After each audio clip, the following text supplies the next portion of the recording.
Hello बच्चों, welcome back.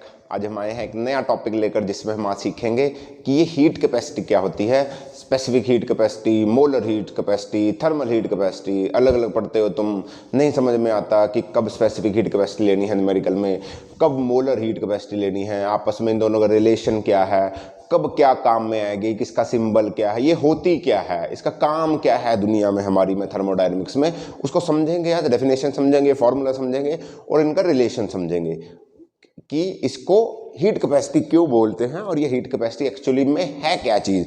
तो चलिए स्टार्ट करते हैं हम हीट कैपेसिटी से।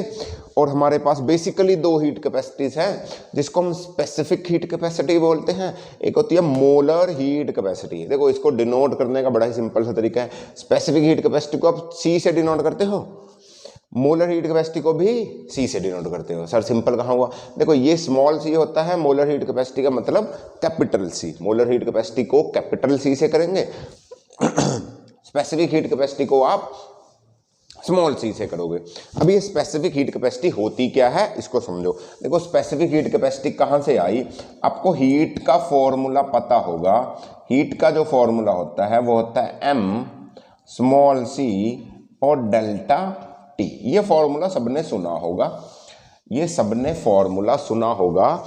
एम सी डेल्टा टी किसका? हीट का फॉर्मूला है। ये सबको पता होगा कि किसी के अंदर कितनी हीट है, वो उसका मास कितना है, उसके टेम्परेचर में चेंज कितना हुआ और उसकी स्पेसिफिक हीट कैपेसिटी कितनी है। यहाँ से हीट निकल आएगी, तो यहीं से स्पेसिफिक हीट कैपेसिटी निकलती है। देखो, यहाँ से अगर मैं स्पेसिफिक हीट कैपेसिटी निकालूं तो मेरे पास आएगा Q upon M into delta T. ये आया मेरे पास स्मॉल सी मतलब स्पेसिफिक हीट कैपेसिटी निकाल कर दिखा रहा हूँ। अभी होती क्या, सुनो। ये होती है, ये बोलते हैं कि आप लोग एक ग्राम कोई मास ले लो, कोई भी मास लो जिसका वेट हो, मास हो 1 ग्राम मास लो।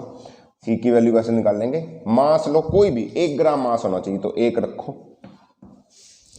रखो। उसको हीट दो, उसको क्या दो? नीचे से हीट दो। हीट इतनी दो कि उसका जो चेंज इन टेम्परेचर है वो 1 डिग्री सेल्सियस हो। समझे मेरी बात? जो चेंज इन टेम्परेचर हो वो 1 डिग्री। 1 ग्राम मास को गर्म करो ताकि उसका टेम्परेचर 1 डिग्री इंक्रीज कर जाए।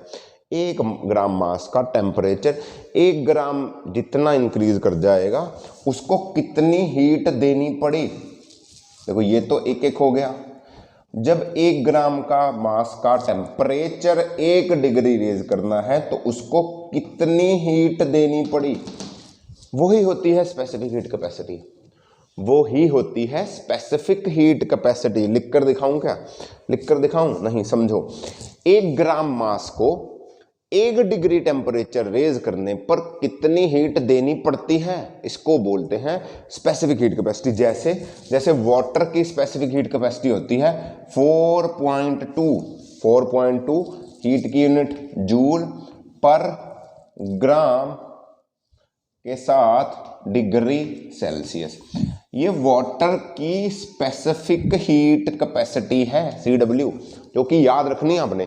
मतलब 1 ग्राम वाटर का अगर मैं टेम्परेचर 1 डिग्री सेल्सियस बढ़ाना चाहूं तो उसको 4.2 जूल्स ऑफ हीट मुझे देनी पड़ेगी। उल्टा मान सकते हो, अगर मैं 1 ग्राम वाटर का टेम्परेचर 1 डिग्री कम करना चाहूं तो उसमें से 4.2 जूल्स हीट निकालनी पड़ेगी। क्लियर हुई मेरी बात? इसको बोलते हैं specific heat capacity. Specific heat capacity को 1 ग्राम का, जब भी स्पेसिफिक हीट कैपेसिटी की बात करोगे तो मास 1 ग्राम लेना है और उसका टेम्परेचर 1 डिग्री रेज करना है, तो कितनी हीट देनी पड़ी या लेनी पड़ी वो स्पेसिफिक हीट कैपेसिटी होगी। अगर 1 डिग्री टेम्परेचर राइज करना तो देनी पड़ेगी, 1 डिग्री टेम्परेचर डाउन करना तो हीट निकालनी पड़ेगी। वो ही स्पेसिफिक हीट कैपेसिटी होती है, जो कि होती है स्मॉल सी। अब ये मोलर हीट कैपेसिटी क्या होती है? देखो, मोलर हीट कैपेसिटी का फॉर्मूला होता है A = N capital C delta T. देखो, यहां पर हम क्या कर रहे थे? 1 ग्राम मास को का टेम्परेचर 1 डिग्री सेल्सियस बढ़ाना चाहते थे तो कितनी हीट देनी थी, वो स्पेसिफिक हीट कैपेसिटी थी। अब मोलर आई है, तो मैं 1 ग्राम की जगह 1 मोल गैस लूंगा या 1 मोल सब्सटेंस लूंगा। अगर मैं 1 मोल सब्सटेंस का टेम्परेचर 1 डिग्री, 1 मोल सब्सटेंस का टेम्परेचर 1 डिग्री बढ़ाना चाहूं तो जितनी हीट देनी पड़ी, ये तो एक हो गया, जितनी हीट देनी पड़ी वही होती है molar heat capacity, capital C. 1 mole का टेम्परेचर 1 डिग्री सेल्सियस बढ़ाना है तो कितनी हीट देनी पड़ी, देखो ये क्या हीट, तो वो ही होती है क्या, मोलर हीट कैपेसिटी। अब ये स्पेसिफिक हीट कैपेसिटी या मोलर हीट कैपेसिटी दोनों की दोनों, या तो आप देखोगे कि molar heat specific capacity eight Cp at constant pressure at constant volume, C के साथ P लगा दोगे तो एट कांस्टेंट प्रेशर की हीट दे रहा हूँ, प्रेशर नहीं चेंज हो रहा, हीट दे रहा हूँ, वॉल्यूम नहीं चेंज हो रहा, तो molar heat specific capacity at constant volume, molar heat specific capacity at constant pressure. अब इन दोनों का आपस में रिलेशन है, एक रिलेशन है, वो क्या है वो समझ लो, जो कि बहुत इंपॉर्टेंट काम आएगा आपको। उसको बोलते हैं कि जो Cp है, मान लो मैं कांस्टेंट प्रेशर पे करता हूँ तो कांस्टेंट प्रेशर पे क्या होगा, कांस्टेंट प्रेशर पे हीट दो और N इंटू डेल्टा टी ऐसे करो, तो ये भी कांस्टेंट प्रेशर पे हीट होनी चाहिए, समझे। ये तो 1 हो जाएगा, यहीं से निकाला ना मैंने क्या किया था, Q था NC डेल्टा टी, तो C निकाल दिया, C कांस्टेंट प्रेशर की बात कर रहा हूँ तो C, कांस्टेंट वॉल्यूम की बात करूँगा तो V, और ये भी कांस्टेंट वॉल्यूम पे ही हीट देनी पड़ेगी। अब बात करता हूँ मैं इन दोनों का रिलेशन क्या है, C और स्मॉल c का रिलेशन क्या है। देखो सिंपल सा रिलेशन है, जो कैपिटल C होता है वो होता है मॉलिक्यूलर मास और स्मॉल c के इक्वल। इस बात को रखें नोट, जैसे capital CV is equal to molecular mass और स्मॉल CV। ठीक है जी, मैं बोल रहा हूं जो कैपिटल CV होगा वो मॉलिक्यूलर मास उस गैस का और स्मॉल CV। कैसे आया, देखो कैपिटल CV क्या होगा, कैपिटल CV होगा Q by N delta T और ये वॉल्यूम पे होगा, सही है। इसको मैं ऐसा लिख सकता हूं, इसको क्या लिख सकता हूं मैं, इसको लिख सकता हूं molecular mass given mass by molecular mass. N क्या होता है, N होता है M बाय कैपिटल M। मैं यहाँ पर पुट करता हूँ, तो मैं क्या करूँगा, ये हो जाएगा QV by M delta T और मास चला जाएगा ऊपर। अब ये जो चीज़ आई है बच्चों, इसी को तो बोलते हैं स्मॉल c। देखो Q is equal to M small c delta T, तो C is equal to V Q V upon M delta T। ये देखो मैंने इसकी जगह स्मॉल c, तो क्या आया, CV is equal to M CV, CP is equal to M CP।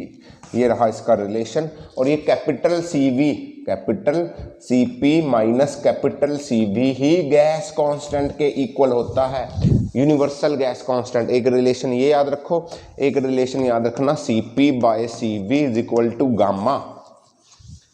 ये न्यूमेरिकल में काम आते हैं बहुत। R क्या है, यूनिवर्सल गैस कांस्टेंट, इसकी वैल्यू 0.0821 एटम पर लीटर पर मोल केल्विन होती है, या 8.314 होती है, या 2 कैलोरी पर डिग्री पर मोल केल्विन होती है ना। 3 वैल्यूज हैं, याद होगी नहीं होंगी तो न्यूमेरिकल करेंगे तो समझ में आ जाएगा। स्पेसिफिक हीट कैपेसिटी और मोलर हीट कैपेसिटी में डिफरेंस समझो। स्पेसिफिक हीट कैपेसिटी होती है 1 ग्राम मास को 1 डिग्री सेल्सियस टेम्परेचर इंक्रीज करना है, कितनी हीट देंगे। मोलर हीट कैपेसिटी होती है 1 मोल सब्सटेंस का टेम्परेचर 1 डिग्री सेल्सियस इंक्रीज करना है तो कितनी हीट देंगे। एक होती है थर्मल हीट कैपेसिटी। अच्छा, थर्मल हीट कैपेसिटी होती है कि पूरे मास का टेम्परेचर 1 डिग्री हीट करना है। अभी तो मैं क्या कर रहा हूं, 1 ग्राम का टेम्परेचर 1 डिग्री इंक्रीज करना है। मैं बोलूं पूरा मास, इस पूरे ब्लैक बोर्ड का टेम्परेचर 1 डिग्री इंक्रीज कर दूं तो जो इसको हीट दूंगा उसको बोला जाएगा थर्मल हीट कैपेसिटी। तो कितने तरह की हीट कैपेसिटी हुई, 3 तरह की। हाँ, हालांकि बेसिकली हम लोगों को थर्मल को अवॉइड करना है। हमें ज़्यादातर क्वेश्चंस में स्पेसिफिक हीट कैपेसिटी और मोलर हीट कैपेसिटी ज़्यादा दे रखी होगी तो उसी के ऊपर फोकस करें। बट हाँ, थर्मल हीट कैपेसिटी क्या होती है इसके बारे में भी जानकारी जरूर रखें। तो होपफुली आपको ये लेक्चर समझ में आया होगा। अच्छा लगा तो लाइक करें, कमेंट करें और सब्सक्राइब जरूर करें अगर आपने अभी तक सब्सक्राइब नहीं किया है। हम मिलेंगे अगले टॉपिक के साथ जिसमें हम समझेंगे कुछ और इंटरेस्टिंग सा बेसिक सा टॉपिक। तो तब तक पढ़ते रहे, एंजॉय करें, खुश रहे। All the very best. Bye bye बच्चों।